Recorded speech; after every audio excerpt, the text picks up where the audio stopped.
Hi, boys and girls. In reading this week, we're going to try something different. I'm going to be teaching you about a specific type of story. And this type of story is called a fable. And I am doing this because we're still having a hard time telling the difference sometimes between fiction and nonfiction. And these are quite definitely fiction, so they are not true stories. They're not teaching books, they're telling a story. And so I think that will help us. And also we're still supposed to continue to practice learning about characters, problems, solutions, and lessons. But this makes it a little bit more fun because these stories are just kind of different. So I think it's more fun and I hope you like it too. So let me tell you what a fable is, and then I will read you a story. So first off, a fable is a story that is fiction. One of the big clues that it's fiction is because it has animals in it that act like humans. Okay, we say this all the time. If the characters are animals acting like humans, we know it's fiction. And fables definitely have those, so it's definitely fiction. These stories also usually teach a moral or a lesson. Now, a moral is the same as a lesson. It's just a fancy word for a lesson. And we've talked about lessons before. Remember in the Pixar movie I had you watch about Piper, the little bird? We learned a lesson. Piper learned a lesson. And in these books, the characters mess up or learn something. And then you can take that and you can learn from their mistakes. Just like if your little brother or sister does something and messes up, you learn from their mistake. You learned a lesson from them. Well, in books, we can learn lessons from the characters. Often in these books, part of the lesson comes from one of the characters being a trickster or tricking the other character. And then that's how they learn the lesson. Okay? And that definitely happens in the book we're going to read today. All three of these things happen in the book we're going to read today. And in fact, I picked the most common fable to start with. It has a rabbit, also known as a hare, and a tortoise, also known as a turtle, right? So we have the tortoise and the hare is the fable I am going to start you with. Now, this is not the original version that I know, but it is a version of it, and it'll work just fine. So I'm going to read it. You're going to listen, and then you're going to be filling out information about who the characters are, what the problem was in the story, how it was solved, and then what the lesson is that was learned. So pay close attention to that and fill out your little graphic organizer when I'm done reading. And then, let's see, we tried to do this last week, but it didn't work because of the snow days. But this week we are going to try it again, where I'm teaching the lesson today. Tomorrow, we're going to go over what you should have answered for this one.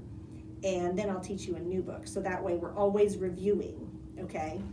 I think that will help us. So here we go, The Tortoise and the Hare.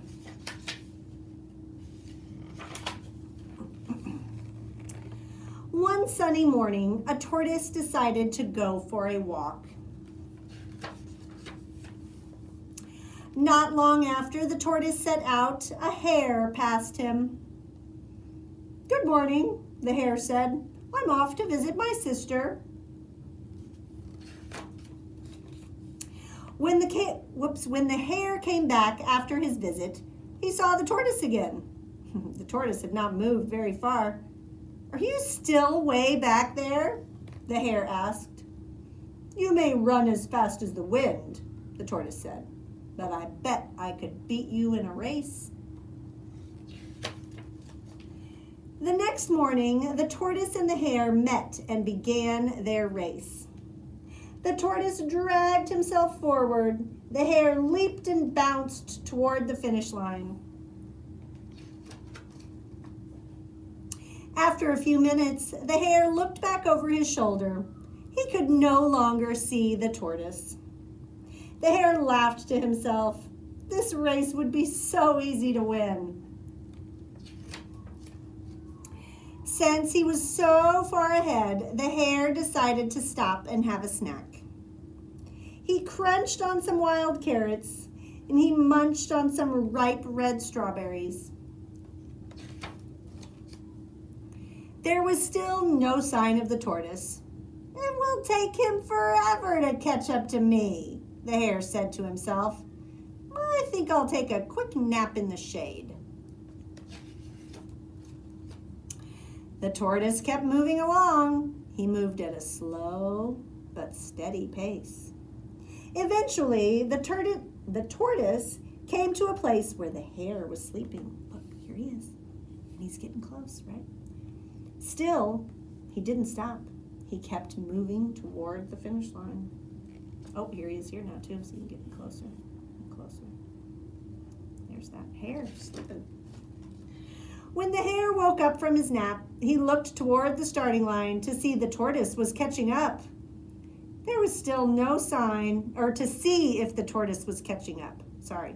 There was still no sign of the tortoise. The hare stretched and longed, and then he looked toward the finish line. The tortoise was almost there. The hare raced to catch up with the tortoise, but it was too late. The tortoise crossed the finish line first. You may run faster than I do, but I didn't give up, the tortoise said. Sometimes slow and steady wins the race. Okay, so looking right there, who were the characters? What was the problem? There's kind of a problem, but think about that. How was it solved? And what lesson? Who learned the lesson? I think it was the rabbit that learned the lesson. So think about that, okay? And fill out your paper, and we'll talk about it tomorrow.